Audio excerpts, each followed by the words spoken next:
Bakit may mga pinadalang warships ang Russia sa may pintuan ng US? Noong Cold War ay nagkaroon na ng pag-aalala ang mga Amerikano nang malaman nila na may mga missile sa Cuba na nakatutok sa kanila. Nilagay ito ng Soviet Union bilang babala at para na ring sinasabi na may sapat na kakayahan ang mga ito para kalabanin ng Amerika. Pero natapos ang Cold War at nabuwag ang Soviet Union. Nawala na ang pangamba ng Amerika. Ngunit kamakailan lamang ay nagpadala ang Russia ng mga warships malapit sa US at ang magiging daungan ng mga ito ay ang Cuba. Ito ba ay isang pag-uulit ng mga pangyayari noong Cold War? Kailangan ba uli ng mangamba ang mga Amerikano at magsagawa na naman ng mga bunkers tulad noon? Ito marahil ang nasa isip ng mga tao sa US nang malaman nila na may mga Russian warships na malapit sa kanilang lugar. Umaaligid ang mga ito at nagpapakitang gilas. Pinapaalam ng Russia na may mga hukbo sila na kahit anong oras ay pwede makipagbakbakan sa puwersa ng Amerika. Pero baka naman masyado lang nagre-react ang marami at napadaan lang talaga ang mga sasakyang pandigma. Pwede naman siguro na kinailangan lang talaga na dumaan saglit malapit sa kanilang natuturing na karibal sa pagiging superpower sa mundo. Tara at pag-usapan natin kung bakit nga ba may mga pinadalang warships ang Russia malapit sa Amerika. June ng 2024 ay nagsimula ng magpadala ng ilang warships ang presidente ng Russia na si Vladimir Putin. Ito ay dahil sa war games malapit mismo sa mainland ng Amerika. May mga ilang battleships at ilang nuclear submarines na pinadala sa may Caribbean, kasama pa ang ilang mga eroplanong pandigma.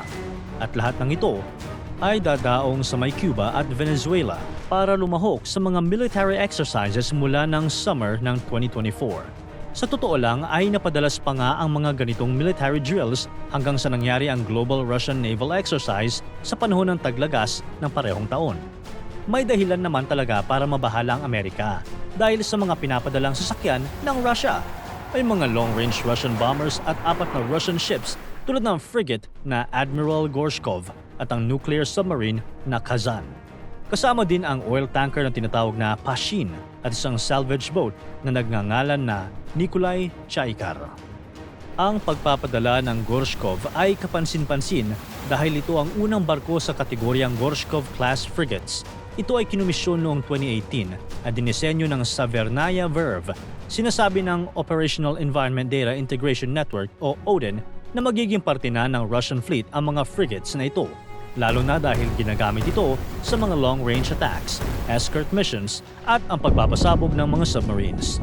Ito ay mga pawang mga bago at malalakas na warships. Sa totoo lang, mahirap at malaki ang gastos kapag magpapadala ng mga ganitong warships sa malalayong lugar. Ngunit gusto sigurong sabihin ng Russia na kayang-kaya nilang magpadala ng mga hukbo.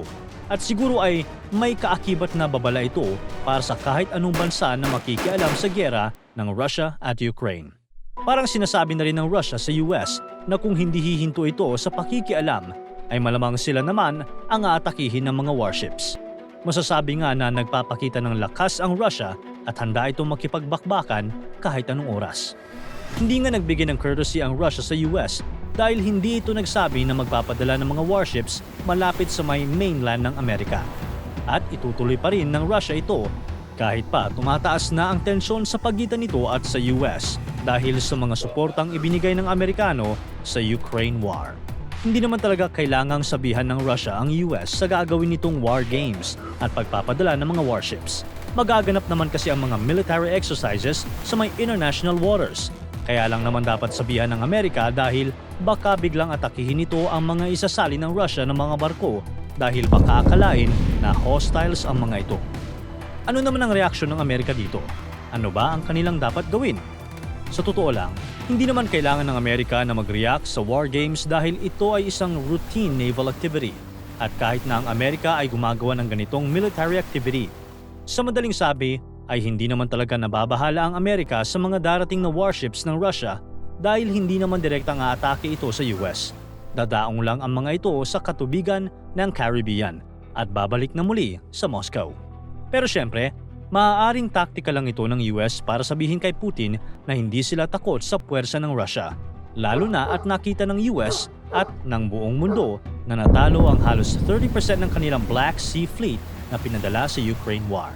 Kapansin-pansin na kung sa gyerang ito ay nahihirapan na ang Russia, maaaring hindi nito kayang kalabanin ng US. Isa pa, May mga ganitong klaseng mobilisasyon na ginawa ang Russia dati pa at di naman nagdulot ng pakikipaglaban. Noong 2016 nga ay ginamit ng Russia ang English Channel para magpadala ng mga warships sa Syria sa harap mismo ng United Kingdom. Wala naman magawa ang Britain dahil nasa international waters pa rin ang mga Russian. Buti na lang at hindi naman talaga nila pakay na atakihin ang Britain at nagkataon lang na ang ruta na tinahak nila para makapagpadala ng tulong sa Syria ay madadaan sa may UK. Pero kung sakaling inatake ng Russia ang UK, ay siguradong lalaban ng US dahil ito ay duty-bound ng Article 5 ng NATO Charter. Ang charter kasi na ito ay nagsasabi na kung may umatake man sa kahit sa isa lang na miyembro ng NATO ay para na rin pag-atake sa lahat ng miyembro nito. Idagdag pa dito na nagsagawa na rin ng naval drills ang Russia sa Arctic territory bago magsimula ang Ukraine War. Malapit ang mga barko nito sa Alaska ng US at sa kaalyado nito na Canada. Noong 2022 nga ay nagkaroon din ng military drills sa may Mediterranean Sea at malapit ito uli sa mga allies ng US. Nagkaroon din ng drills sa may Venezuela at sa Siberia. Sa totoo lang ay hindi pwedeng mag-react ang US dahil sila din naman ay nagsasagawa ng mga military drills malapit sa mga bansa na masasabi nating may tensyon sa Amerika.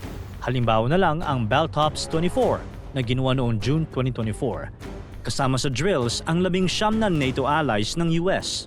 Dahil dito, dumating ang 50 barko at 85 na aircrafts kasama ang 9,000 na tao. Ginawa ito sa may Baltic Sea kung saan malapit naman sa Russia. Ang kailangan sigurong tanungin ay kung ano ba talaga ang pinakadahilan at ginawa ito ngayon ng Russia. Siguro masasabing malaki ang impluwensya ng Ukraine War sa mga military drills na ito ng Russia. Simula kasi noong pumutok ang gyera ay nakita ni Putin kung paano sumuporta ang mga Western countries sa bansang gusto niyang sakupin. Pinangunahan ito ng US at ayon sa Council on Foreign Relations o CFR, ang Amerika ang may pinakamalaking tinulong sa Ukraine. Nagbigay ito ng halos $175 billion bilang foreign aid.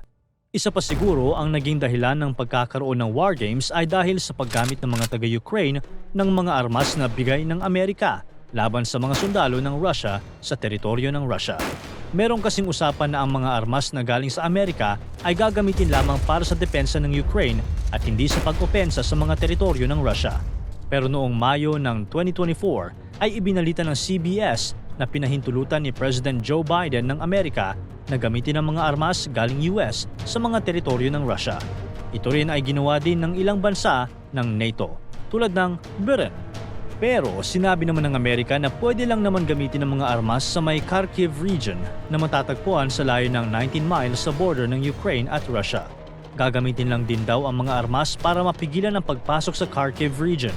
At hindi rin pwedeng patamaan ng mga eroplano ng Russia sa teritoryo ng Russia. Sa paraang ito ay pwede pa ring sabihin ng Amerika na ginagamit lang ng Ukraine ang mga binigay nitong armas bilang self-defense. Ngunit ito ay ikinabahala pa rin ng Russia. Kung kaya ng Ukraine na umatake malapit sa Kharkiv region, ay maaaring magkaroon din ito ng kumpiyansa na umatake sa looban ng Russia. Kaya naisipan nitong magsagawa ng war games bilang patunay sa kakayahan nito laban sa mga pwedeng umatake sa kanila. Pinapakita rin na kaya nitong magpadala ng mga warships sa US kung gugustuhin nito. Idagdag pa rito na ang Caribbean ay malapit sa may Cuba. Ang ilang barko nga ng Russia ay dumaong sa may Havana noong June 2024. Ito ay patunay sa lumalakas na relasyon sa pagitan ng Cuba at Russia. Kung ating matatandaan na noong Cold War ay nagkaroon ng tinatawag na Cuban Missile Crisis. Ito ay yung panahon na sikretong may itinatayong nuclear missile sites ang Soviet Union sa may Cuba. At itong mga missiles na ito ay nakatarget sa may US. Ang alyansa ng Cuba at Soviet ay naputol lamang noong mabuwag ang Soviet Union. Pero noong 2020 ay lumakas na naman ang relasyon ng Cuba at Russia. Nangako kasi ang Russia na magbibigay ng wheat para sa pagkain at magsasagawa rin ng mas magandang kalakalan ng langis. Nagkataon naman na may food shortage sa Cuba at kailangan rin nito ang langis. Nagkaroon nga ng pagpupulong noong November 2023 sa pagitan ng Deputy Prime Minister ng Russia na si Dmitry Yonoshenko at ng Vice President of the Council of Ministers of the Republic of Cuba na si Ricardo Caprices. Napag-usapan nila ang mga bilateral trade agreements, humanitarian aid ng Russia at ang turismo sa pagitan ng dalawang bansa. Nagkaroon din ng pirmahan ng mga programa tungkol sa trade and economic cooperation hanggang sa taong 2030. Idagdag pa rito ang lumalakas na relasyon ng Russia sa bansang Venezuela dahil sa langis. Napabalita noong October 2023 na bumisita sa Moscow ang President ng Venezuela na si Nicolas Maduro para pag-usapan ang pagdaong ng mga warships ng Russia sa Venezuela at ang pagkakaroon ng access ng Russia sa oil reserves ng Venezuela. Magiging kapartner ng Russia ang Venezuela sa Latin American region at ito ay masasabing pangontra nila sa mga sanctions sa oil trade na ipinatupad ng mga Western countries dahil sa Ukraine War. At dahil sa malakas na relasyon sa Venezuela, ay maaaring makakontrol ng Russia ang mga pwedeng mangyari sa oil reserves dahil ang Venezuela kasi ay isa sa mga may pinakamalaking oil reserves sa mundo. Matatandaan din na suportado ng Venezuela ang Ukraine War at dahil sa suporta na ipinakita nito ay maaaring tulungan ng Russia ang Venezuela na makasali sa BRICS Economic Alliance. Ang grupong ito ng mga non-Westerners ay nagnanais na pahinain ng Western influence sa global geopolitics at sa ekonomiya. At nakikita ng Venezuela na ang pagsali rito ay isang paraan para maikalakal ang oil reserves na meron nito sa buong mundo. Sa huli, kung ating susuriin ang mga agenda na meron ng Russia sa pagsagawa nila ng war games sa Caribbean, ay maiisip natin na hindi naman talaga ito nakakabahala sa US. Hindi ito takot sa mga warships ng Russia. Mas malaking issue ang mga nagiging ugnayan ng Russia sa Cuba at sa Venezuela. Ang mga warships sa war games ay uuwi din naman sa Moscow pagkaraan ng mga military drills, pero ang presensya ng Russia ay hindi mawawala dahil sa Cuba at Venezuela. Magkakaroon ng impluensya ang Russia sa South America dahil magkakaroon nito ng mga posibleng military bases sa dalawang naturing na bansa. Alam naman ng US ang ganitong taktika dahil may tinatayang 750 na military bases ito sa halos 80 bansa. Matagal nang ginagawa ito ng Amerika at ngayong ginagaya ng Russia ang ganitong taktika at malapit pa sa kanilang border ay sadya nga naman na dapat tutulan hanggat hindi pa ganun kalakas at kadami. Mas mahirap naman talaga na mapalibutan ka ng mga kaaway mo. Kapag nagkaroon ng labanan ay pwedeng malaking pinsala ang abutin dahil ang depensa mo ay hindi lang nakafocus sa isang lugar at ang pag-atake sa iyo ay iba-iba ang pinanggagalingan. Mas maganda talaga na huwag mong hayaan na mapaikutan ka ng kaaway at kailangan ay may maiwan sa iyong tactical advantage. At alam ng US ang ganitong sitwasyon at siguradong gagawa ito ng paraan para sila pa rin ang may kontrol sa kahit anumang mangyari sa hinaharap. Para tuloy-tuloy ang saya at kwentuhan, huwag kalimutan mag-subscribe sa Bubbly YouTube channel at pindutin ang notification bell.